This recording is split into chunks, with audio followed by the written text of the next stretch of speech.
Hi.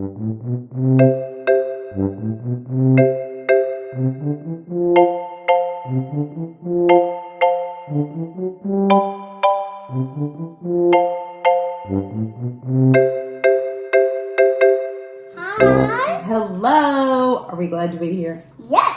All right. So today we are reading a story. Well, first of all, what season is it? Do you remember? Lent. And do you remember the word we're not supposed to say in Lent? What? I can't say it. Okay. Oh, okay. Well, we won't say it. What does it rhyme with? Does it rhyme with hallelujah? Yes. Yes. Okay. This is called Abram's Call. So here's a picture.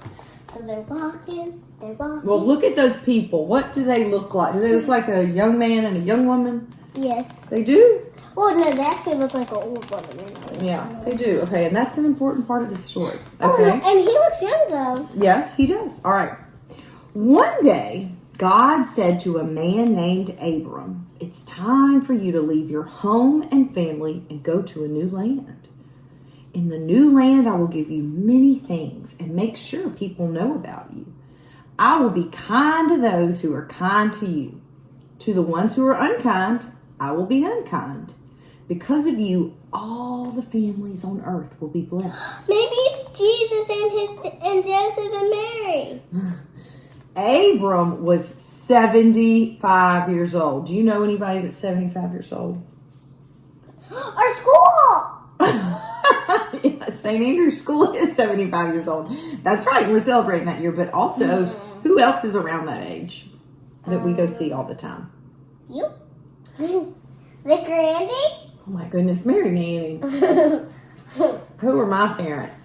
Oh, dang. Dying Day. They are around that age. Okay, so be picturing them. All right. Well, picture people actually older because Dying Day act pretty young. So they were 75 years old, and Abram had a long white beard, but he didn't let it stop him. On his trip, Abram took his wife Sarah. I think it's Sarah. Yeah, it's Sarah. And his nephew Lot. They walked the many miles leading to the new land.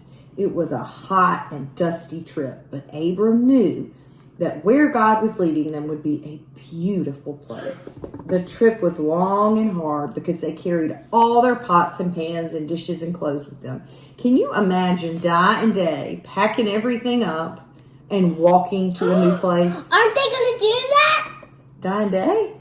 Well, no, they're like going to walk, like they're going to go on a trip and walk. Oh, they are. They are. Yes, you're right. They are. They're going to go to Ireland. But this is different. God told them, pack up your stuff. You got to leave your house. You got to leave your family. You're going. For your whole life? Uh-huh. All right, listen. Shh. Whew, I'm hot, said Sarah as her face grew red. I'm getting kind of tired, sighed Abram. My feet hurt, groaned Lot. When they finally got to the land of Canaan, Abram stopped by a tall and shady oak tree. It felt good to get out of the blazing sun. God came to him there in the cool shade and said, "I have a surprise for you. I promise to give this land to your family forever." Abram and Sarah and Lot were so thankful to God for this wonderful gift. They jumped up and danced and hugged each other and shouted, "Hooray!" to show God how grateful they were. Abram decided to build 2 altars to God.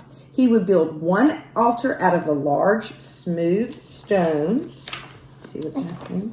Large, smooth stones by the tree, and the other altar out of pieces of wood by his tent in the hills. God can't. Okay, and so now we're going into also the promises of God that he made to Abram. God came to Abram and made a promise. "Abram, you're very special to me. I will take care of you and give you lots of children and grandchildren and great-grandchildren." But Abram asked God many times, "Are you sure? I don't have any children yet." And remember, how old is he? He's pretty old, right? 75. Yeah. God thought Abram needed something more to help him understand. So God took Abram outside and showed him the night sky. "Your family will include as many people as there are stars in the sky," God told Abram. He stared up at those stars. He couldn't begin to count all those twinkling lights. stars and stars and stars all around him. He looked up at the stars and he saw God at work, and he believed in God. Now for another promise, said God to Abram. You will need a place for your huge family to live. I will give you this land as I promised. Are you sure, God? Abram asked again. And God made a covenant with Abram, a promise that Abram would become a father and a grandfather and a great-grandfather and a great-great-grandfather and a great-great-great-grandfather and a great-great-great-grandfather and on and on. And all Abram's many, many sons, daughters, grandsons, and granddaughters would live with God in the land on which Abram stood.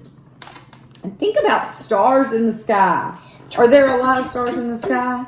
More than you can count. I know. My goodness gracious. That is quite a story. Okay, so, in the story, these are these really early Bible stories. So at first they talked about God creating, the Garden of Eden and the lands and all the animals and the plants, and we've been talking about that, and now we're on to the people, God's people, right? Okay, so in the story they talked about how he would have children, and he'd become a father and a what? Grandfather and great. That's right. So we thought we would make a family tree today, just to kind of show you how a family tree works, because I think it's always fun It is, like, to think about where you come from and who you come from and, what they were like, and just knowing a little bit about them, I think, helps us live our lives in a better way, because you can learn through our family's mistakes or things they did well, right?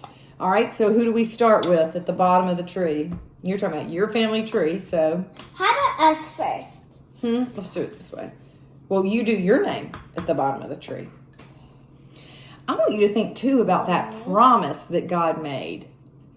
Do you think it was hard for Sarah and Abram which I always heard his name was Abraham, but do you think it was hard for them to just follow like that? Follow God's promise? Because they were how old? They were pretty old, right? Mm-hmm. Yeah. Do you think that was having a lot of faith? What? Well, you would have to have a lot of faith, wouldn't you? Yes. To be 75 years old and somebody say, hey, pack up all your pots and pans, pack up your clothes, we're getting out of here, you're moving, you're leaving your home that you've lived in forever. Yep. That's it. That you would have to have faith. Also, you're 75 years old, but you're about to have a baby.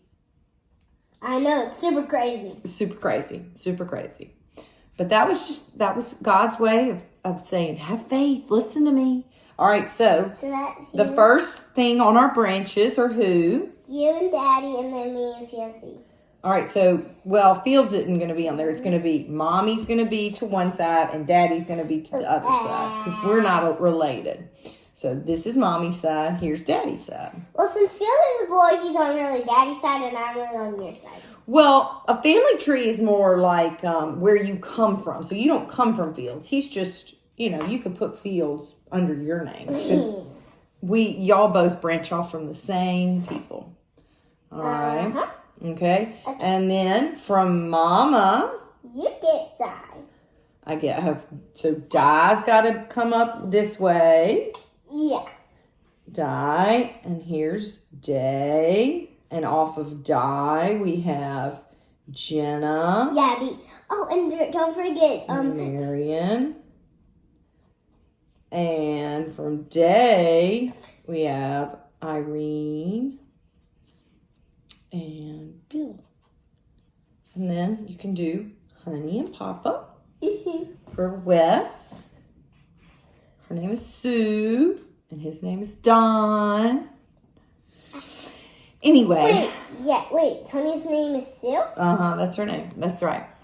So I hope y'all have fun looking into where you came from and who you came from, because that's really a lot of what makes you you. I know that I took away a lot of things from my mother and father, and I know that Mary Manning will take away a lot of things from me, and the same with her daddy, right? All right. So I hope y'all have fun researching your family and thinking about all those people in the past. I don't know about Connie. I don't know her. Well, we'll ask Daddy about it. Your great-great-grandpa Well, at least I parents. got to meet Big Mama, and Daddy told me about Papa. That's right.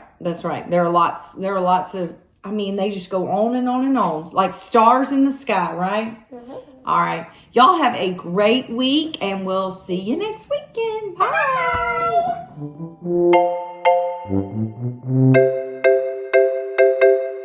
Bye.